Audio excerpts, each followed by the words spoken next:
Halo, assalamualaikum warahmatullahi wabarakatuh. Selamat sore ya, menjelang malam buat teman-teman semuanya, khususnya yang selalu menantikan video-video terbaru atau updatean terbaru dari channel Solusi. Banyak ya buat teman-teman semuanya yang sudah mau mensupport, mendukung tentang channel Solusi Utang. Saya ucapkan ribuan terima kasih buat Anda semuanya karena dukungan dan supportan Anda alhamdulillah menjadikan channel ini terus berkembang sampai detik ini. Itu berkat dari supportan dan dukungan dari teman-teman semuanya. Ya, itu tanpa kecuali pokoknya Anda yang sudah hadir di Solusi Hutang, terima kasih banyak dan salam kenal untuk semuanya yang baru bergabung ya. Yang sudah lama bergabung, saya ucapkan terima kasih juga dan jangan lupa untuk di-like dan di-share video ini ke teman-teman yang lainnya karena saya yakin di luar sana masih banyak saudara-saudara kita yang masih berperang dengan batin mereka menghadapi pinjaman online. Sesaat itu terjadi karena kecerobohan mereka, tapi di samping kecerobohan mereka, mereka juga masuk dalam jebakan dan permainan dari era digital saat ini. Ya, tidak ada salahnya Anda meng-share video ini sebanyak-banyaknya supaya makin banyak lagi yang terbantu. Ya, hari ini yang mau saya bahas itu adalah tentang stop bayar pinjol, ya, baik legal ataupun ilegal, didasari karena ketidakmampuan dan ketidaksanggupan. Ini sudah tepat, ya, ini sudah tepat. Online Anda jadikan offline, ya. Memang inilah target untuk penyelesaian dari pinjaman online, ya. Dan kita mau bahas yang ini nih tentang stop bayar pinjol online kita jadikan offline, ya. Jadi teman-teman semuanya yang baru bergabung atau yang saat ini sedang panik-paniknya, ini cocok banget ini video ini. Anda boleh simakin sampai habis. Dan yang belum bergabung di dalam grup WhatsApp saya, silahkan bergabung. Anda tinggal klik tombol gabung yang ada di bawah nama channel saya. Nanti di situ ada admin yang mengarahkan Anda untuk bergabung ke dalam grup WhatsApp. Ya, yang belum mensupport boleh disupport.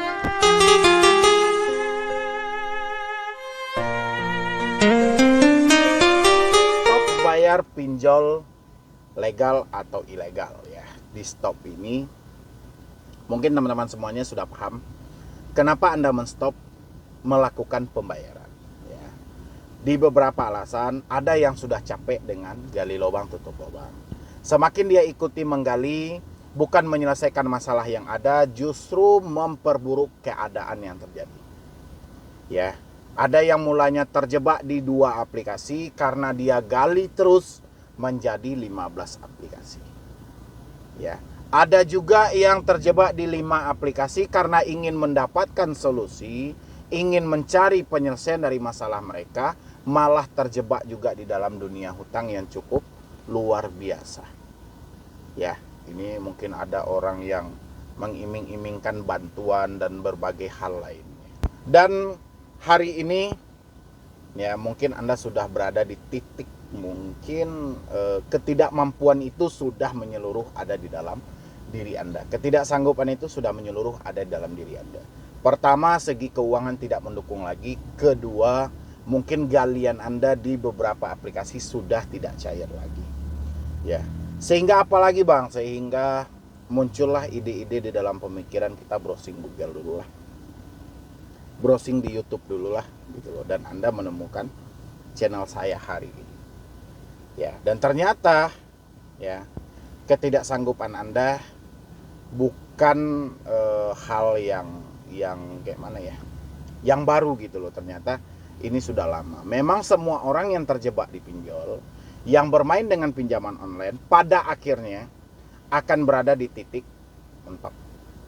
Ya, nggak akan sanggup. Kita dikasih dengan durasi singkat, dengan tenor yang singkat. Kita harus mengimbangi pembayaran kita plus bunganya.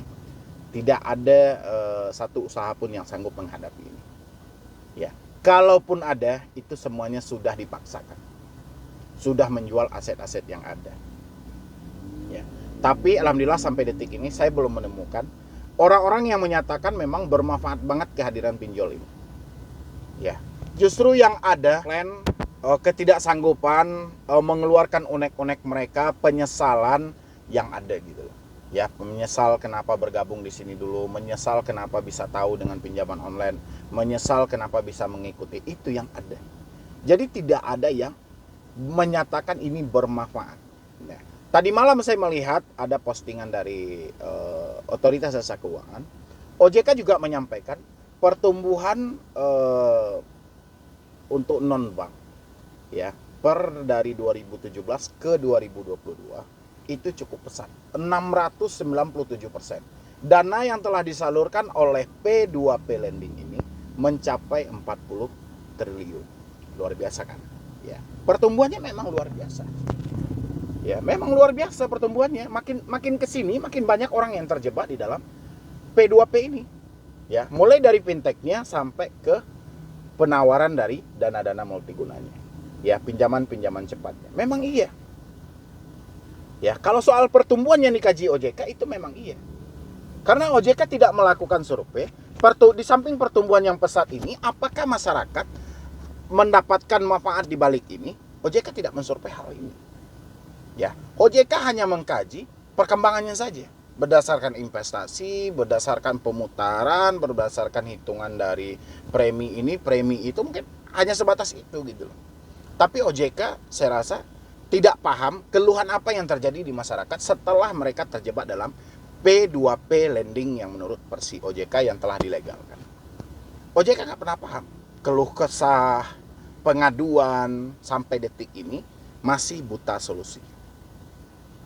Ya, jadi kita masuk lagi ke pembahasan kita tentang menstop bayar pinjol.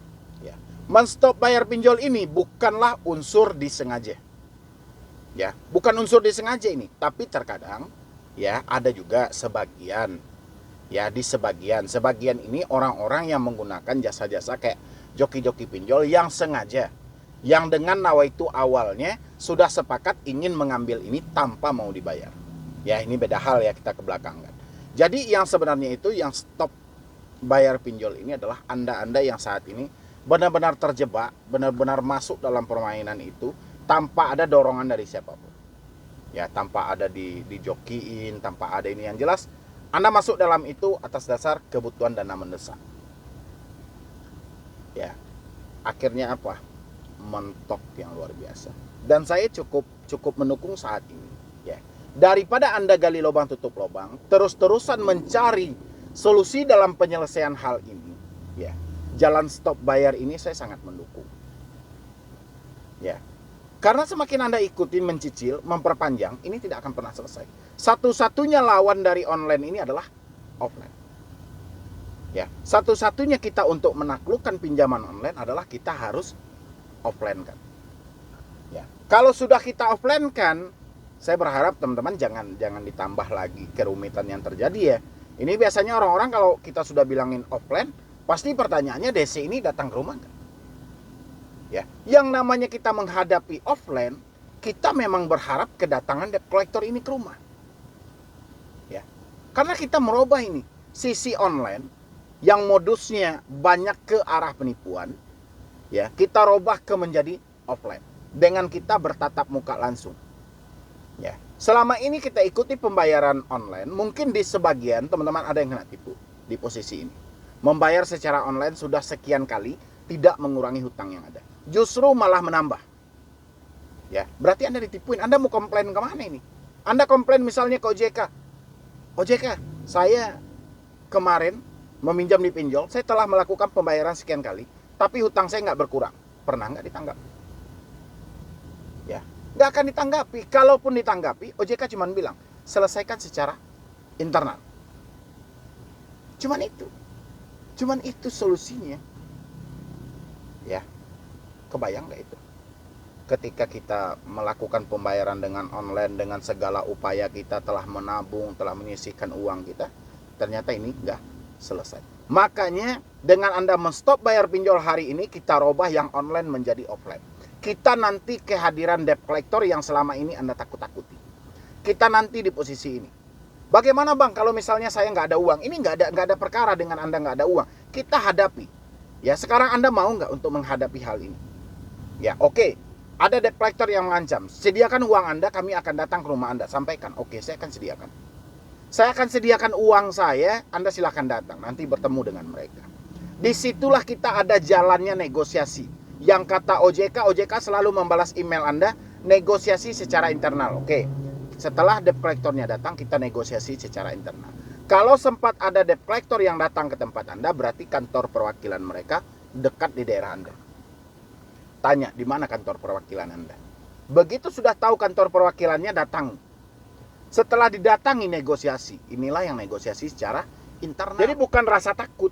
Jangan ada lagi kebimbangan, jangan ada lagi rasa takut dalam diri teman-teman semuanya. Kalau ini masih ada dalam diri teman-teman, ini takutnya perkara ini tidak selesai. Ya, tidak jadi kita robah online menjadi offline. Kalau kita ikuti terus-terusan online ini dengan virtual account, dengan ini segala macam, yang saya takutin hal-hal yang buruk terjadi pada Anda. Mungkin di sebagian sudah mengalami, dia sudah jujur, sudah melakukan pembayaran, sudah mencicil, hutang nggak selesai. Kemana mau mengadu? Ya, ruang pengaduan ada, cuman tanggapan nggak ada. Ya, jadi seakan ruang pengaduan yang ada di Otoritas Jasa Keuangan hanya pelengkap atau sebatas formalitas saja, bahwa OJK juga ikut dalam menanggapi masukan dari para masyarakat. Ya, cuma sebatas itu aja kok. Ya, cobalah dari teman-teman, siapa yang sudah mengadu ke OJK dan apa solusi yang Anda dapatkan, isi di kolom komentar. Ya. Jadi memang Otoritas Jasa Keuangan itu saya rasa buta solusi dari segi pinjaman online gitu loh. Ya, makanya semalam itu saya melihat postingan OJK bahwa pertumbuhan ekonomi stabil cukup pesat dari 2017 sampai 2022 walaupun pandemi, tapi tidak mengurangi perputaran non-bank khususnya untuk P2P. Saya rasa kalau hal itu cuman sebatas itu yang dipahami OJK, ya mungkin saja gitu loh. Tapi di samping pertumbuhan pesat dari P2P ini, OJK paham nggak ada tangisan masyarakat di bawah? Ya, OJK tahu nggak ada masyarakat yang menderita di bawah? OJK tahu nggak ada dari sebuah keluarga yang kehilangan anggota keluarga mereka gara-gara terjebak di ini? Nggak tahu gitu loh. Ya, OJK itu taunya cuman kalau ada yang viral. Kalau nggak ada yang viral nggak tahu. Ya, makanya dari teman-teman semuanya saya berharap dengan Anda menstop bayar pinjol saat ini, ya, Anda merubah online jadi offline, saya sangat mendukung. Ini adalah jalan yang terbaik untuk kita menyelesaikan dan menghadapi pinjaman online. Ya, jadi jangan takut lagi, jangan ada yang takut lagi. Bang, DC ini datang nggak? DC ini ada daerah ini nggak? Ada daerah ini nggak? Jangan. Kita mau robah pola yang online ini kita jadikan offline. Ya, berdasarkan dari masukan OJK, dia meminta bahwa kita untuk negosiasi secara internal antara debitur dan kreditur. Oke, kita tunggu. Perwakilan mana yang akan datang ke rumah kita? Kita negosiasi.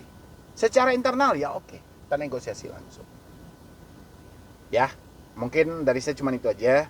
Buat teman-teman semuanya, memang sudah seharusnya kita robah online ini menjadi offline supaya kita dapat menyelesaikan permasalahan ini tanpa ada tipu-tipuan untuk kedepannya. Ya, jadi jangan pernah takut lagi, jangan pernah bertanya lagi tentang DC datang ke rumah, DC ini datang ke rumah. Jangan pernah takut lagi. Yang penting kita hadapi. Insya Allah semuanya pasti akan baik-baik saja. Yang penting kondisikan pemikiran Anda dan tetap berusaha, jangan berhenti berusaha. Kumpulkan uang Anda, baru kita bisa menyelesaikan. Ya, jadi dari saya mungkin cuma itu aja. Dan yang belum bergabung dalam grup WhatsApp silahkan bergabung. Dan yang belum mensupport channel saya silahkan disupport dulu. Yang belum juga mendukung channel saya yang satu lagi, Anda tinggal ketik @medibroni. Apalagi Anda yang bertanya via email ya, saya akan jawab di situ.